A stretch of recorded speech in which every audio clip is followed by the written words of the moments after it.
நீங்கள்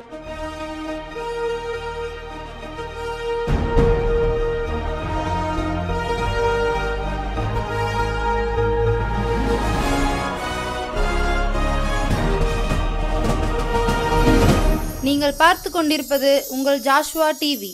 சகல ஜனங்களுக்கும் நற்செய்தி.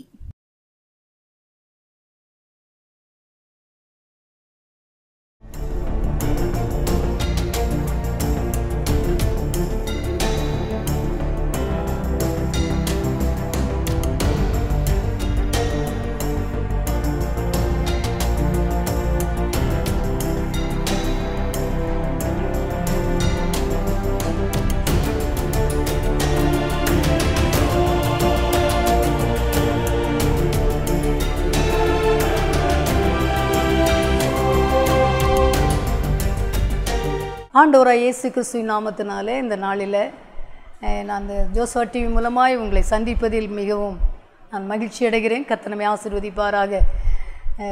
கண்களை மூடி நாம் செபிப்போம். நம் ஆண்டவர் நம்மோடு பேசுகிறவர். நம்ம பேசி பார்த்திங்கன்னா நம்மளை எத்தனையோ ஆசீர்வதித்திருக்கிறார். ஆலயமானாலும் டிவி ஆனாலும் ஆண்டுடைய வார்த்தையை எங்கே போய் நம்ம கேட்டாலும் நம்மை ஒவ்வொரு விதமாக நம்மை ஆசீர்வதித்து வருகிறார். நம்ம அதை அனுபவிக்கிறோம். அதனால்தான் நம்மளை கர்த்தர் இவ்வளவாய் டெவலப் பண்ணி நம்மை உயர்த்தி வருகிறார். நம்முடைய குடும்பமானாலும் திருச்சபை ஆனாலும் நம்முடைய ஊழியர்களானாலும் தேசமானாலும் நம்மை ஆசீர்வதித்து வருகிறார். நம்ம ஆண்டவர் நல்லவர். யோசித்து பாருங்களேன். ஒருவேளை நம்முடைய வாழ்க்கையினால் அல்ல, ஆண்டவர் நம்ம மேலே வைத்த ஒரு பெரிய இரக்கம். கர்த்தர் நம்மை ஆசீர்வதிப்பாராக. பரலோகத்தின் தந்தையே, இந்த வேளையில் நீர் எங்களோடு பேசும் ஐயா. நீர் பேசுகிற ஆண்டவர். அருள் ஏராளமாய் பெய்யட்டும். உடைய வார்த்தையின் வல்லமை, உடைய வார்த்தையின் வல்லமை, பரலோகத்தின் வல்லமை ஜீவ நதியாய் இதை பார்க்கிற ஜனங்களோடு கூட அது பாயட்டும் என்று நான் செபிக்கிறேன். இதை கேட்கிற பார்க்கிற எல்லார் மேலேயும் ஜீவ நதி, வெளிப்படுத்தல் 22ஆம் அதிகாரம் 1-2 அப்படியே பரலோக ஜீவ நதி 12 விதமான அந்த நதி புறப்பட்டு வருவதாக ஜனங்கள் குடும்பங்களுக்குள்ளாய், எங்களுடைய திருச்சபைகளுக்குள்ளாய், எங்களுடைய பிள்ளைகளுக்குள்ளாய், எங்களுடைய தொழில்துறைகளுக்குள்ளாய், ஊழியங்களுக்குள்ளாய், ஜெப வாழ்க்கைக்குள்ளாய், பரிசுத்தத்துக்குள்ளாய், காலேஜுகளுக்குள்ளாய், பிள்ளைகள் பரீட்சை எழுதி கொண்டிருக்கிற பிள்ளைகளுக்குள்ளாய் ஓரி பலமா நதியை போல புரண்டு வருவதாக இயேசுவின் நாமத்தினாலே எல்லாரையும் ஆசீர்வதிப்பீராக. நீர் பேசும் நாங்கள் கேட்கிறோம். இயேசுவின் நாமத்தில் பிதாவே, ஆமென். இதை பார்க்க எனக்கு அன்பான என் தேவ ஜனமே, இந்த வெளிப்படுத்தல் 22 வைத்து ஜெபம் பண்ணி பாருங்கள். ரொம்ப ஆச்சரியமாக இருக்கும். 1-2 பார்த்தீங்கன்னா 12 விதமான நதிகளை குறித்து பரலோக நதி வருகிறது. இதை நான் சிம்பிளாக சொல்கிறேன். அதை நீங்கள் வச்சு ஜெபிச்சு பாருங்கள். உங்களுக்கு வேலை பார்த்து சேலரியே வரலையா, வருமானத்தில் உங்களுக்கு வருமானமே வரலையா, நீங்கள் ஆண்டவர்கிட்ட கேளுங்க. ஆண்டவரே, இந்த பார்த்தீங்கன்னா அந்த வெளிப்படுத்தல அந்த வசனம் சொல்லுகிறது. இது செய்தியில் இது நான் உங்களுக்கு ஒரு ஆலோசனையாக கொடுக்குறேன். பின்பு 1ஆம் வசனம், பின்பு பளிங்கை போல் தெளிவான ஜீவ தண்ணீர் உள்ள சுத்தமான நதி தேவனும் ஆட்டுக்குட்டியானவரும் இருக்கிற சிங்காசனத்திலிருந்து புறப்பட்டு வருகிறதை எனக்கு காண்பித்தான். நகரத்து வீதியின் மத்தியிலும் நதியின் இருக்கரையிலும் 12 விதமான கனிகளை தரும் ஜீவ விருட்சம் இருந்தது. அது மாதந்தோறும் தன் கனியை கொடுக்கும். அந்த விருட்சத்தின் இலைகள் ஜனங்கள் ஆரோக்கியமடைவதற்கு ஏதுவானவைகள் என்று கர்த்தருடைய வார்த்தை சொல்கிறது. இந்த வார்த்தையை வச்சு ஜெபம் பண்ணி பாருங்கள். ஒரு நாள் என் பையனுக்கு சேலரியே இல்லை, கொஞ்சம் வருஷத்துக்கு முன்பதாக. அப்போ நான் எம்மா சேலரியே போடல, என்ன செய்ய அப்படின்னு கேட்டேன். அப்போது எனக்கு ஆண்டவர் இந்த வார்த்தையை பேசினான். இதை வச்சு ஜெபிங்க. மாதந்தோறும் பாருங்கள், 12 விதமான நகரத்து வீதியின் 2ஆம் வசனம் மத்தியிலும் நதியின் இருக்கரையிலும் 12 விதமான கனிகளை தரும் ஜீவ விருட்சம் இருந்தது. அது மாதந்தோறும் தன் கனியை கொடுக்கும். அப்படி ஜெபிக்க வைத்தார். அடுத்த மாதமே சேலரி வந்துச்சு. எனக்கு அன்பான பெற்றோரே, இதெல்லாம் செய்து பாருங்கள். வேதத்தின்படி, சட்டத்தின்படி நாம் ஜெபிக்கும்போது, வார்த்தையின்படி ஜெபிக்கும் பொழுது உடனே பலத்த காரியம் பரலோகத்திலிருந்து நமக்கு இறங்கும். அவருடைய பலத்த கரம் நம்முடைய குடும்பங்களை செயலாற்றும், நம்முடைய திருச்சபையிலே செயலாற்றும், நம்முடைய தேசத்திலே செயலாற்றும். நம்ம வார்த்தைக்கு அவ்வளோ வல்லமை. ஏன்னா வார்த்தையெல்லாம் வல்லமை ஜீவனும் இருக்கிறது என்று எவரே ஆக்கியோன்னு எழுதுகிறார். இன்றைக்கு கூட கர்த்தர் நம்மோடு கூட பேசுவாராக. இந்த செய்து பாருங்கள். சிலர் 7 வருஷம் வேலை காலத்து கூட சம்பளம் இல்லை. அப்படி ஜெபம் பண்ணுங்க. இந்த வார்த்தையை விடாதீங்க. பெற்றுக்கொள்வரும் ஜெபிச்சுட்டே இருக்கணும். உடனே ஆண்டவர் செயலாற்றுவார். அவர் செயலாற்றுகிறவர். இன்றைக்கு நம்மோடு கூட பேசுவாராக. இன்றைக்கி தானியேலை குறித்து கர்த்தர் நம்ம கூட பேச போகிறார். பார்த்தீங்கன்னா ஒவ்வொரு பரிசுத்தவான்களையும் நம்ம கூட பரிசுத்தவான்களோடு கூட பரிசுத்தவான்களை வைத்து நம்ம கூட பேசுகிறார். நம்மையும் கூட அப்படி மாற்ற விரும்புகிறார். அதற்காக தான் இந்த திருஷ்டாந்தரம் எழுதப்பட்டிருக்கிறது. கர்த்தருடைய வார்த்தை எதற்காக எழுதப்பட்டிருக்குன்னா, நானும் நீங்களும் இப்படி கேட்கிறவர்கள் மாத்திரமல்ல, அதன்படி செய்கிறவர்களாய் இருங்கள் என்று வேதம் சொல்கிறது, கர்த்தருடைய வார்த்தை சொல்கிறது. நானும் நீங்கள் அப்படி வாழ வேண்டும் என்று கர்த்தர் எதிர்பார்க்கிறார். அநேக நேரம் நம்ம ஃபெயில் ஆகி விடுறோம். ஆனால் நம்ம ஆண்டவற்றை கேட்கணும், ஆண்டவரே எங்களுக்கு உதவி செய்யுங்கப்பா அப்படி கேட்கணும். தானியேலை பற்றி நமக்கு நிறைய காரியங்கள் தெரியும். அவன் செபித்தவன், அவன் பரிசுத்தமாய் வாழ்ந்தவன். சிங்கக்கவியில் போட்டால் கூட தேவதூதன் இறங்கி பாதுகாத்தார். ஆமாம், நமக்கு தெரியும். இப்போ ஆண்டு ஒரு காரியத்தை இன்றைக்கி நம்மோடு கூட பேசுவாராக. தானியேல் 9ஆம் அதிகாரம் 19, 20, 21, 22 இந்த 4 வசனத்துலேயும் பார்த்தீங்கன்னா, இந்த தானியேல் 9ஆம் அதிகாரம் முழுவதுமே 20ஆம் வசனம் வரைக்கும் பாவ மன்னிப்பு கேட்டுக்கொண்டு இருக்கிறார். யார்? தானியேல். தானியேல் கர்த்தருடைய வார்த்தை சொல்லுது. தானியேலை குறித்து 1ஆம் அதிகாரத்தில் 8ஆம் வசனத்தில், தானியேல் ராஜாவின் போஜனத்தினாலும் அவர் பானம் பண்ணும் திராட்சை ரசத்தினாலும் தன்னை தீட்டுப்படுத்தலாகாது, எதுவும் தீட்டு கூட படுத்திடக்கூடாதுன்னு சொல்லி ஒதுங்கி வாழ்ந்த தானியேல். 3ஆம் வசனம் சொல்லுது, 1:3, அப்பொழுது இஸ்ரவேல் புத்திரருக்குள்ளே ராஜகுலத்தார்களிலும் துரை மக்களிலும் யாதொரு மாசும் இல்லாதவர்களும், மாசு இல்லாத தானியேல் என்று சொல்லலாம். கர்த்தருடைய வார்த்தை மாசு இல்லாதவன் அப்படி செலக்ட் பண்ணியிருக்காரு ஆண்டவர். நம்மை கூட அப்படி பார்க்கிறார். பார்க்க தேவ ஜனமே, நம்மகிட்ட மாசுன்னா என்ன? ஒரு சின்ன தூசி கூட இருக்கக்கூடாதான் அப்படின்னு ஆண்டவர் சொல்கிறார். இப்படிப்பட்ட தானியேல் 9ஆம் அதிகாரத்தில் பார்த்தீங்கன்னா, நீங்கள் இன்றைக்கி பைபிள் வச்சுருந்தீங்கன்னா எடுத்து வாசித்து பாருங்கள், நீங்கள் வாசித்து பாருங்கள், எல்லாம் நமக்கு தெரியும். அப்படி இல்லை.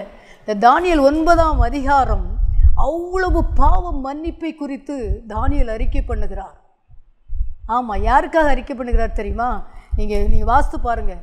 நம்முடைய எல்லா காரியங்களையும் அதை வாசிக்கும் போது நமக்குள்ள ஒரு பெரிய பாவ உணர்வு உண்டாகும். இவ்வளோ குறைவுகள் இருக்கிறதா? இந்த தானியேல் அப்படி ஜெபித்து வரும்போது என்ன சொல்கிறார்? இன்றைக்கி ஒரு பெரிய உங்களுக்கு மிராக்கல் நடக்கும் தெய்வ பிள்ளைகளே, நீங்கள் இதை வாசித்து பாருங்கள். ஆமாம், நம்ம முற்பிதாக்கள் பாவம், பிதாக்களின் பாவம், பெற்றோருடைய பாவம், நம்முடைய தாத்தா பாட்டி பூட்டை நம்முடைய பாவம், நம்முடைய அம்மா அப்பா பாவம், நம்முடைய பிள்ளைகளுடைய பாவம், மாமனார் மாமியார் எல்லாருடைய பாவத்தை மன்னிப்பதற்கு தயபெருத்த வல்லமையுள்ள ஏசப்பாவுடைய ரத்தம் நம்மை மன்னிக்கும். அவர் மன்னிப்பதற்கு தயபெருத்திருக்கிறார் என்று வேதம் கர்த்தருடைய வார்த்தை சொல்கிறது. அதில் பார்த்தீங்கன்னா 9ஆம் அதிகாரம் 10ஆம் வசனத்தில், ஆனாலும் எங்கள் தேவனாகிய ஆண்டவரிடத்தில் இரக்கங்களும் மன்னிப்புகளும் உண்டு என்று தானியேல் சொல்கிறார். அப்படி ஜெபிச்சுட்டு வர்றார். நீங்கள் தயவுசெய்து நான் சொல்கிறேன் ஊழியக்காரியாய், இந்த 9ஆம் அதிகாரத்தை வாசித்து பாருங்கள், உங்களுக்கே ஆச்சரியமாக இருக்கும், இவ்வளோ ரகசியம் இருக்குதா அப்படின்னு. இந்த 9ஆம் அதிகாரத்தில் என்ன சொல்கிறார் பாருங்களேன், அவர் எப்படி ஜெபிக்கிறார் பாருங்களேன். 15ஆம் வசனத்தில் மன்னிப்பு கேட்டுக்கிட்டு வர்றாரு. யாருக்கா தெரியுமா? தேவஜனத்துக்காக. இன்றைக்கி கூட நம்ம இன்றைக்கி இப்போ ஜெபத்தை தான் பார்க்க போகிறோம். எனக்கு ரொம்ப பிடிச்சது என்ன தெரியுமா? ஆண்டவருடைய கிருபை, ஜெபிப்பது தான் எனக்கு ரொம்ப பிடிக்கும். எனக்கு பிரசங்கம் செய்தினாலே பயமாக இருக்கும். ஆனால் ஜெபம் என்பது ரொம்ப உண்மையிலே சொல்ல ஆண்டவருடைய பெரிய கிருபை. ஆமாம், இன்றைக்கி பார்த்தீங்கன்னா அநேக தேவ பரிசுத்தவான்கள்லாம் 8 மணி நேரம் 10 மணி நேரம் ஜெபிக்கிறாங்க. நம்ம வீட்டில் ஆகஸ்ட் 15க்கு ஸ்கூலில் மீட்டிங் நடத்தினோம். ஆண்டவருடைய கிருபையினால் அந்த சகோதரன் சொன்னாங்க, 10 மணி நேரம் 12 மணி நேரம் ஜெபிப்பாராம். அந்நிய பாஷையில் மட்டும் 10 மணி நேரம் ஜெபிப்பாராம். எவ்வளோ பெரிய கிஃப்ட்டு யோசித்து பாருங்களேன். 10 மணி நேரம் ஜெபிப்பாராம். அவ்வளோ கர்த்தர் வல்லமையாக பயன்படுத்துகிறார். ஜெபம் மேன்மையானது. ஜெபம் நம்மை உயர்த்தும் தேவ பிள்ளையே. வேதத்தில் நம்ம பார்க்குறோம், நம்மளையும் கூட உயர்த்தி இருக்கிறதுல. நம்ம ஜெப குறைவு தான், நம்ம விளோண்டி தான் ஜெபிக்கிறோம். ஆனால் கூட நம்மளை உயர்த்தி இருக்கிறாரே. யோசித்து பாருங்கள். இதில் பார்த்தீங்கன்னா அவர் எப்படி ஜெபிக்கார் பாருங்களேன். இப்போ 15ஆம் வசனம், இப்போதும் உமது ஜனத்தை பலத்த ஆண்டவற்றை பரிந்து பேசுகிறார். ஆபிரகாம் பரிந்து பேசினார். இங்கே இவர் எப்படி ஜெபிக்கார் பாருங்களேன். இப்போதும் உமது ஜனத்தை பலத்த கையினால் எகிப்து தேசத்திலிருந்து புறப்பட பண்ணி இந்நாள் வரைக்கும் இருக்கிறபடி உமக்கு கீர்த்தியை உண்டாக்கின எங்கள் தேவனாகிய ஆண்டவரே, நாங்கள் பாவம் செய்து துன்மார்க்கமாய் நடந்தோம். இது தானியேலுடைய அறிக்கை. அப்படி சொல்கிறார். நாங்கள் தன்னுடைய ஜனத்துக்காக, தேவ ஜனத்துக்காக அப்படி ஜெபிக்கிறார். திருச்சபையின் மக்களுக்காக, மிஷினரிகளுக்காக, ஊழியர்களுக்காக, தேவ பிள்ளைகளுக்காக, விசுவாசிகளுக்காக, அப்போஸ்தலர்களுக்காக அப்படி ஜெபிக்கிறார். நானும் நீங்களும் கூட இன்றைக்கி நம்ம ஒரு சுயநலமாய் ஓடிக்கொண்டு இருக்கிறோம். எனக்கு அன்பான பெற்றோரே, பார்க்கிற தேவஜனமே, நான் ஒரு நாள் ஒரு சர்ச்சுக்கு போயிருந்தேன். அங்கே போய் உங்கள்கிட்ட கேட்டேன், நீங்கள் எல்லாம் உங்கள் சபையின் மக்களுக்காக ஜெபிக்கிங்களா இல்லையான்னு கேட்டால் ஒருத்தர் கூட நாங்கள் ஜெபிக்கிறோன்னு சொல்லலை, சொல்ல முடியலை அவங்களால. ஏன்? மற்றவங்களை குறித்த பாரமே இல்லை. பரிசுத்தவர்களெல்லாம் ஜெபித்து தான் ஜெயத்தை பெற்றார்கள். யோபு சொல்லுகிறார், ஓ தேவரி சகலத்தை செய்ய வல்லவர்னா மற்றவங்களுக்காக ஜெபித்த தாவீது யோபு தான் கர்த்தர் இரட்டத்தனையாய் ஆசீர்வதித்தார். இயேசுப்பா இன்னைக்கு நமக்காக ஜெபித்து கொண்டு இருக்கிறார். யோவான் 17ஆம் அதிகாரத்தில் பாருங்கள், இயேசுப்பா நமக்காக ஜெபித்து கொண்டு இருக்கிறார்.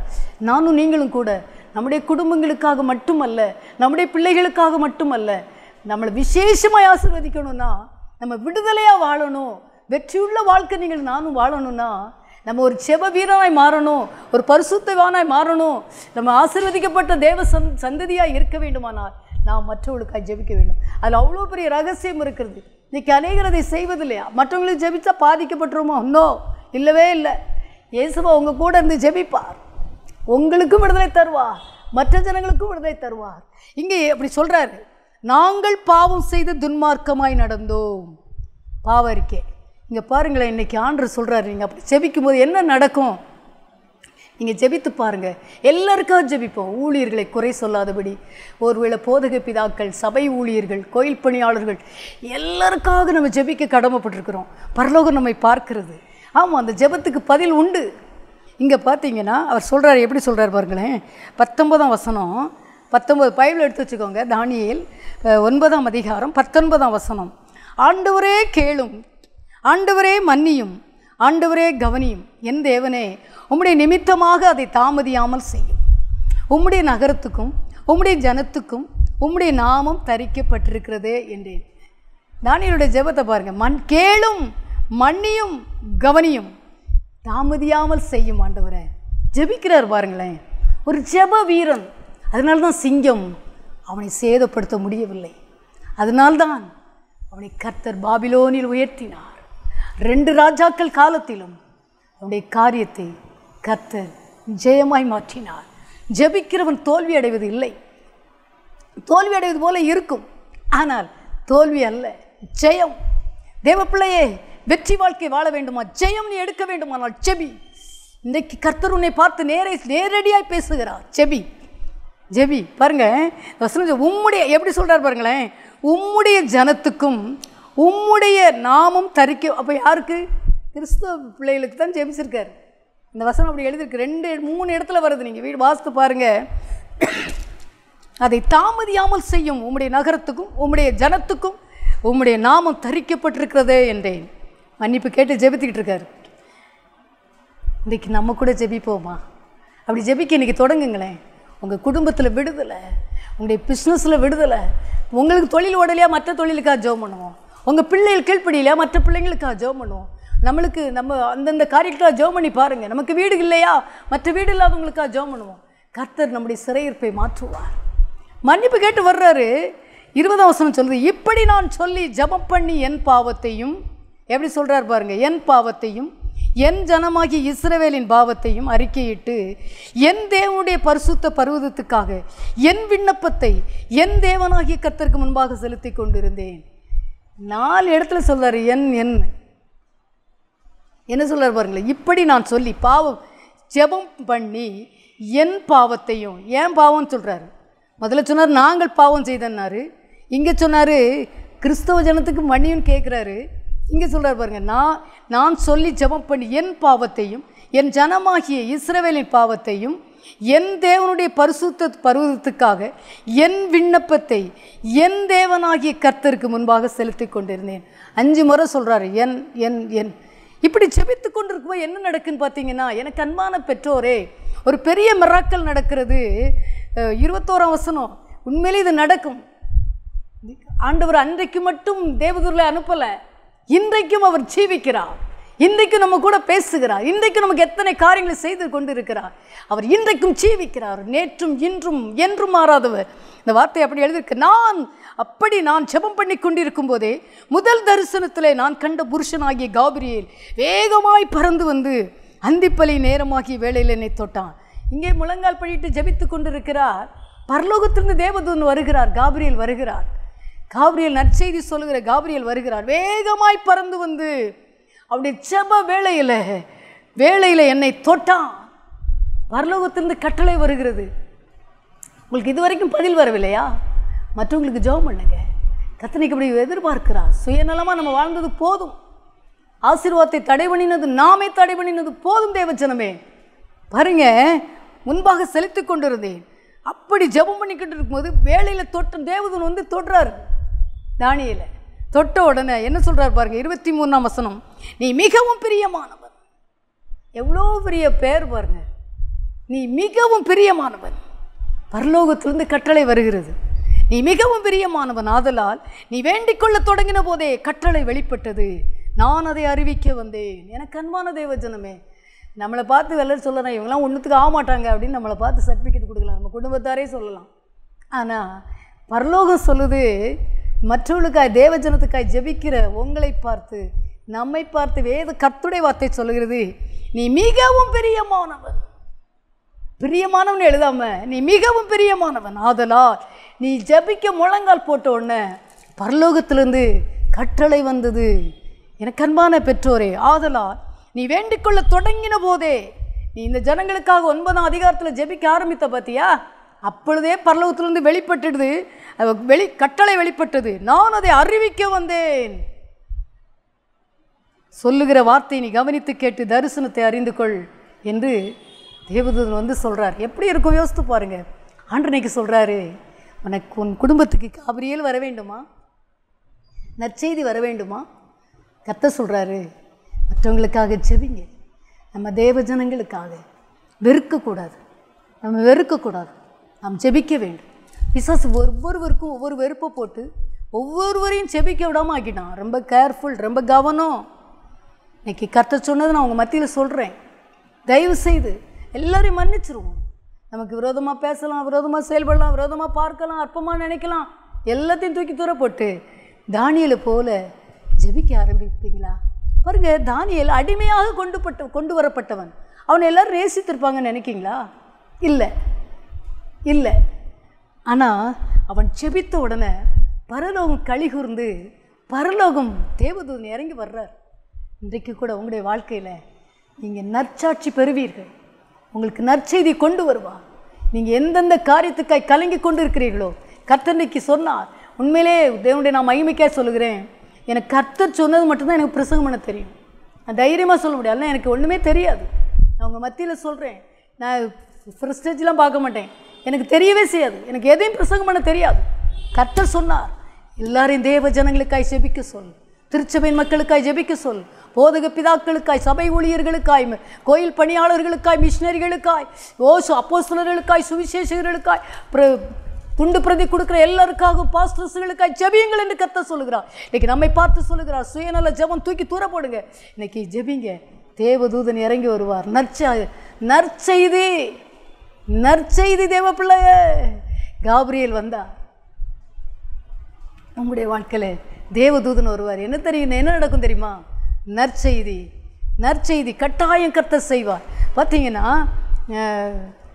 நம்முடைய வாழ்க்கையில், நம்முடைய ஊழியங்களில் ஒரு நாள் நாங்கள் ஒரு 7 நாள் பாஸ்டிங் போட்டு, காலையில் பாஸ்டிங் போட்டு ஜெபம் பண்ணுவோம்.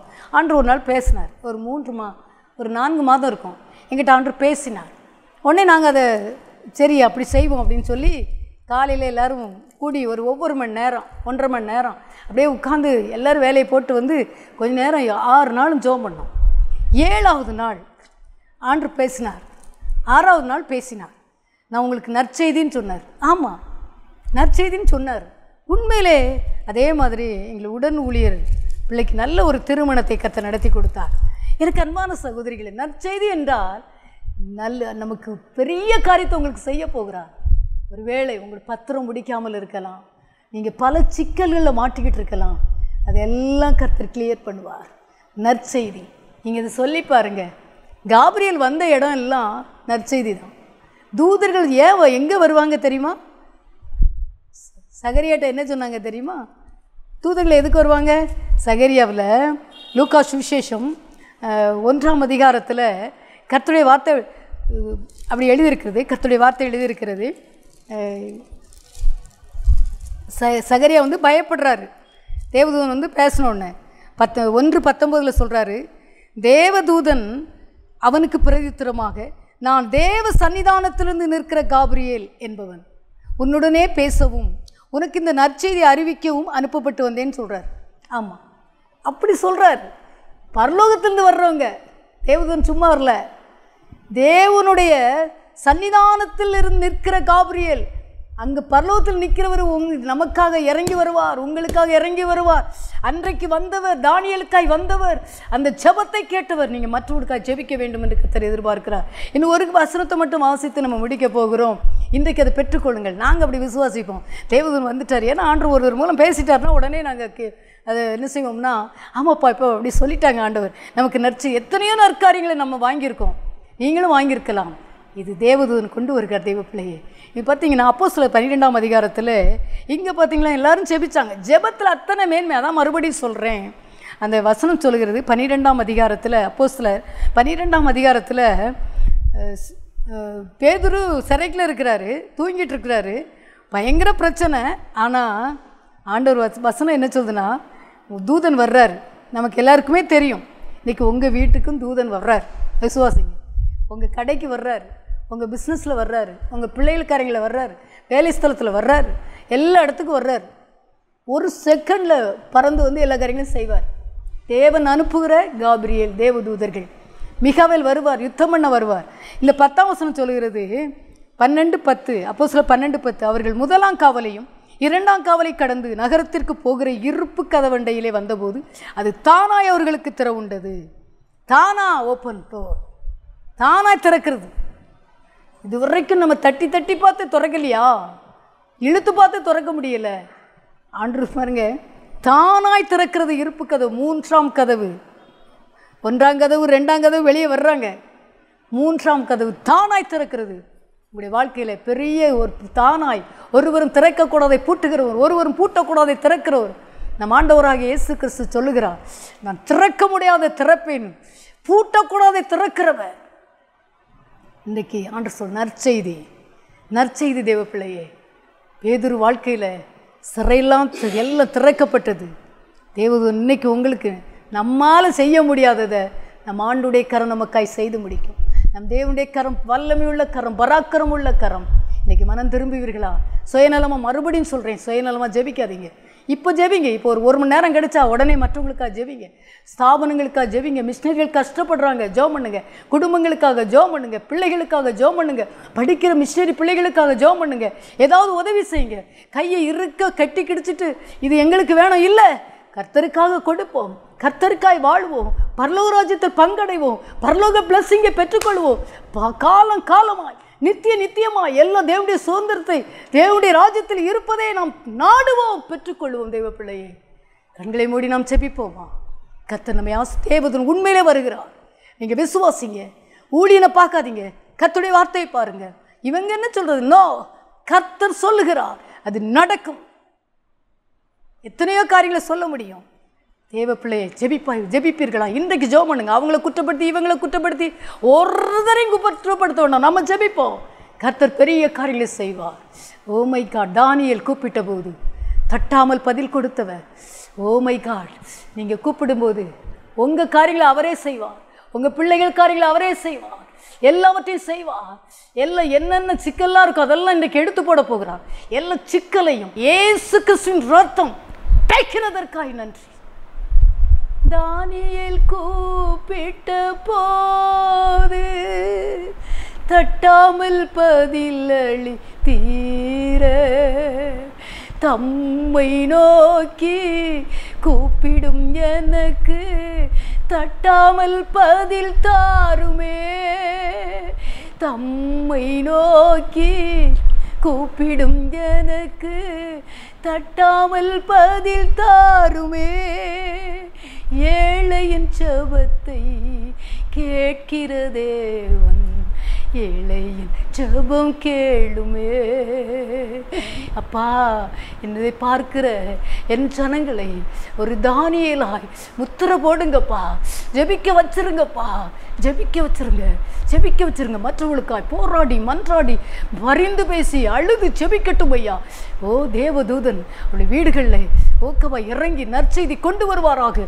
எல்லா காரியங்களும் எந்தெந்த காரியங்கள் தீமையாய் காணப்படுகிறதோ, எந்தெந்த காரியங்கள் தடையாய் இருக்கிறதோ, எந்தெந்த காரியங்கள் இருப்பு கதவண்டையில் அடைக்கப்பட்டிருக்கிறதோ, எந்தெந்த கதவு பிசாசினால் பூட்டப்பட்டிருக்கிறதோ, எந்தெந்த கதவுகள் கெட் அவுட், வியாதிகள், போராட்டங்கள், தண்டைகள், சர்ச்சைக்கு போக முடியாத கூட தண்டைகள், சண்டைகள், கோபங்கள், எரிச்சல்கள், வைராக்கியங்கள் எல்லாம் இயேசு கிறிஸ்துவின் இரத்தத்தினால் குடும்பங்களை விட்டு வெளியேறுவதாக இயேசுவின் நாமத்தில். துருப்பிடித்த எல்லா வல்லமைகளும் இரத்தத்தினால் வெளியேறட்டும் இயேசுவின் இரத்தத்தினால். என் ஜனத்தை ஆசீர்வதிப்பீராக. தாமப்பா காவிரியில் இறங்கி வந்து செய்ய வேண்டியது செய்வாராக. இறங்கி ஆமென். மிகவும் பிரியமானவன் என்பதை இவர்கள் பெயரிடப்படுவதாக, இவர்கள் பெயர் பொறிக்கப்படுவதாக இயேசுவின் நாமத்தில். நன்மைகளின் தேவன், நன்றி ஆண்டவரே. இவளை ஆசீர்வதிப்பீராக. எல்லாருக்கும் ஜெபிக்க வைங்க. மன கடினங்கள், வெறுப்புகள், கசப்புகள், வைராக்கியங்கள் ஜனங்களை விட்டு, கிறிஸ்தவ ஜனங்களை விட்டு, ஊழியர்களை விட்டு, ஊழியக்காரிகளை விட்டு, தீர்க்கதரிசின்னு சொல்லுகிற எல்லாம் வெளியேறு இயேசுவின் நாமத்தினாலே. பொல்லாத வல்லமைகள் எல்லாரையும் தேவசாயலாய் மாற்றுவீராக. தேவசாயலாய் மாற்றுவீராக. கர்த்தர் செய்கிறதற்காக நன்றி. இந்த கருத்தில் கொடுக்குறேன். பிள்ளைகளை எல்லாரையும் ஆசீர்வதிக்கிறேன். நற்செய்தி அவர்கள் அனுபவிக்கட்டும். உங்கள் நாமத்தை மகிமைப்படுத்தட்டும். உங்கள் நாமம் மட்டும் மகிமைப்படட்டும். என் ஜனங்கள், குடும்பங்கள், பிள்ளைகள் எல்லா காரியங்களிலும் என்னென்ன காரியங்களை அழுது கொண்டிருக்கிறார்களோ உங்கள் நாமம் மகிமைப்படட்டும். ஆசீர்வதியும். இயேசு கிறிஸ்துவின் நாமத்தில் ஜெபிக்கிறேன் எங்கள் நல்ல பிதாவே. ஆமென்.